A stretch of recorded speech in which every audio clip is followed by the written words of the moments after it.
Hi, I'm Maria, and today I'll be presenting our work on deciding when to adapt a machine learning component of a larger system.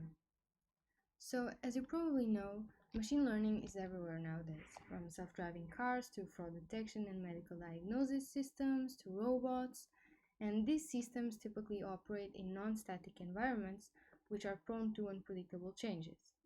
And these changes can lead the machine learning model to mispredict, hence affecting its performance and ultimately having an impact on overall system utility.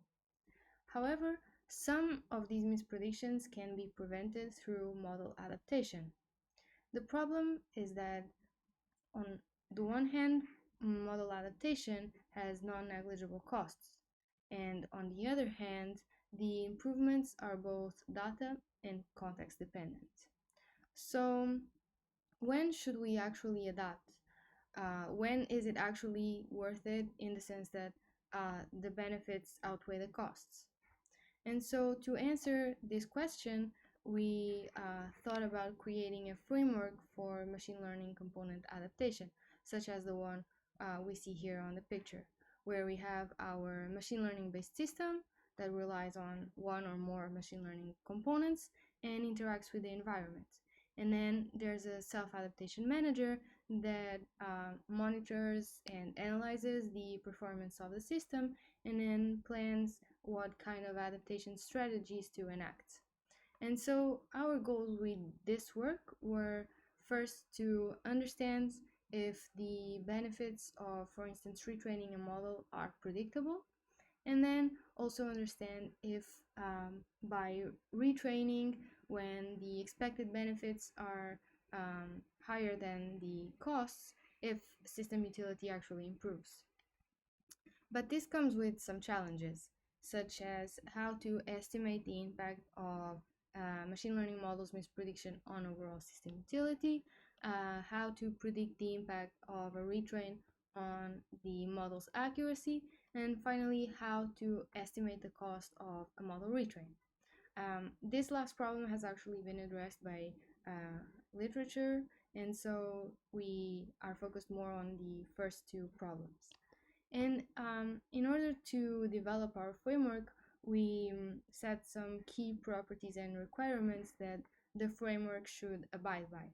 So first, the framework should be generic in the sense that it should be designed to be applicable to different types of offline supervised machine learning models like neural networks and random forests. Then it should also be tractable, as in it should be usable by probabilistic model checkers. Um, so previous work on self-adaptive systems has relied on probabilistic model checkers to plan adaptation strategies, and we have inspired ourselves in that previous work, and so we wanted to ensure that it's tractable as well. It should be expressive in the sense that it should be designed to capture the general and key dynamics of machine learning components, which are the components we are trying to adapt. And finally, it should be extensible in the sense that it should allow us to incorporate additional tactics if the system requires them. And regarding requirements, the framework should provide the means to predict the effect of adapting and not adapting the model on its future accuracy. It should also include a way to characterize the error of a machine learning component.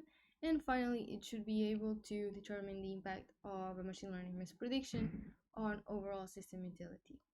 But how can we actually model machine learning components as such? And so to answer this question and to try to find a formalism to model machine learning components, we leverage the confusion matrix construct. So basically, the confusion matrix is a way to visualize the performance of a machine learning algorithm. And here we have an example of a confusion matrix for a binary classification problem. And so basically, each cell of the matrix encodes how many samples have been predicted, for instance, here as positive, and they actually are positive. So the green ones are the ones the model gets right, whereas the red ones are the ones the model mispredicts. And the confusion matrix is very powerful because it allows us to extract metrics such as the false positive rate, the true positive rate, and the model's accuracy. Um, and so based on this way of formally modeling machine learning components, we proposed this solution for our framework, where we again have the machine learning based system with non-machine learning components and machine learning components, which is interacting with the environment. And then we have our self-adaptation manager that's monitoring the system and the environment generated events. And then it's on the one hand analyzing and trying to predict the expected impact of a model retrain, which is one of the tactics that can be executed. And then we have the formal model that is trying to understand how the mispredictions will impact system utility and whether it's actually worth it to retrain based on the expected benefits. And then the self-adaptation manager enacts the adaptation strategy and adapts one of the machine learning components. But how do we actually build the impact predictors? So these predictors are basically models whose goal is to estimate how much the model will improve with the retrain. So we need features to train these predictors. And so we gathered basic features such as the amount of new data that we have for a retrain, the model's current accuracy before the retrain, that type of feature. We also gathered features that encode the output characteristics of the model, so the output distribution, the uncertainty distribution, and finally also a set of features that encodes the input characteristics, like the distribution of inputs to the model. And finally, because we wanted to be able to predict what happens both when we adapt or when we retrain and when we don't, we built models for predicting the true positive rates and true negative rates when the model is retrained, and also the true positive and true negative rates when no adaptation is enacted.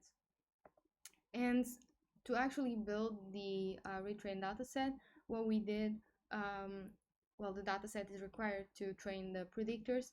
We discretized time in fixed time intervals, and at each time instant we train the model. So for instance, here model yellow is trained at time instant 0 and evaluated on all following time instants. Then we would train model blue on time instant 10 and evaluate it, and so on until all the time instants had a model trained and corresponding evaluations. And this would basically allow us to, for instance, at time 20, compare the performance of both models M0 and M1 and train a predictor that would be able to tell us how much what is the expected benefit of retraining based on this knowledge. So now to actually test our framework and whether system utility improves, we deployed a use case from the fraud detection system domain. And so in this domain, we have clients that issue transactions, for instance, to a bank. And then the bank relies on a fraud detection system to verify the transactions. So when the fraud detection system receives the transactions, they go into a machine learning model, which then outputs a model score. And this score basically encodes the probability that a transaction is legitimate or fraudulent. And then based on thresholds, the fraud detection system returns back to the bank a decision of whether the transaction is actually legitimate or fraudulent. And in this context, there are different types of system utility that we can define. So for example, there is the cost of losing clients, or fairness, no client should be declined more often, and ultimately the overall cost of service level agreement violations. And also in this context, the impact of a misprediction may vary. not only with clients, because different clients can have different SLAs, but also in time, because of specific periods such as Black Friday, which has a lot more transactions, and so the cost of incorrectly declining a transaction can be much higher, can penalize the system a lot more. And so in our specific use case, we defined two SLAs, one on the false positive rate and another one on recall. And we defined system utility as the minimum of the cost of retrain and costs of the FPR and recall violations. Also, we assume that labels are immediately available, and the reason why this assumption is required is because real-time performance monitoring of fraud detection systems is a very challenging problem, because in real life, labels take a really long time to be available, because there's little feedback, and so because we wanted our goal was to try and understand if the benefits are predictable, we had this assumption. And we relied on a dataset from IEEE. This was available through a Kaggle competition, and the dataset is from a real company called Vesta. And we basically defined 4 research questions. Because I don't have much time, I will not discuss all of them here, but I invite you to go through the paper and see our results in more detail. And here I'm basically focusing on research question 2, which looked into whether the approach we propose actually allows system utility to improve over baselines, such as, for example, no retraining, so only having the initial model trained, or retraining every 10 hours, or retraining every time there is an SLA violation, or retraining randomly at each 10 hours with a 50-50 chance, or the perfect strategy that cheats and looks into the future, sees which is actually the best adaptation strategy, and executes it. Regarding metrics and experimental parameters, we basically considered the total cost. Recall that this was the system utility definition of interest, so the total cost incurred by the approach in terms of cost of retrain and cost of SLA violations. And we also looked at the total number of SLA violations incurred by each approach. Regarding thresholds, we fixed the false positive rate to 1%, and then we varied the recall. And regarding costs, we also vary them, and these variations are for one of the other research questions where we explore the impact of different execution contexts. However, specifically for research question number 2, which looked into the comparison of our approach with the other baselines, the execution context is fixed. And basically here we can see the total cost, which is system utility, and we can see in green the optimum, pink is our approach, then in blue we have random, in red we have the reactive approach, in orange we have the retrain every 10 hours, and in black we have no retrain. And these numbers here indicate how many adaptations were actually executed by each of the approaches, and the plot shows them in each of these points that are marked. And basically we can see that our approach is closer to the optimum, and improves over these baselines. Regarding SLA violations, it is actually worse than the other baselines except the no retrain, but well, our definition of system utility was regarding cost, so that's what we are interested in.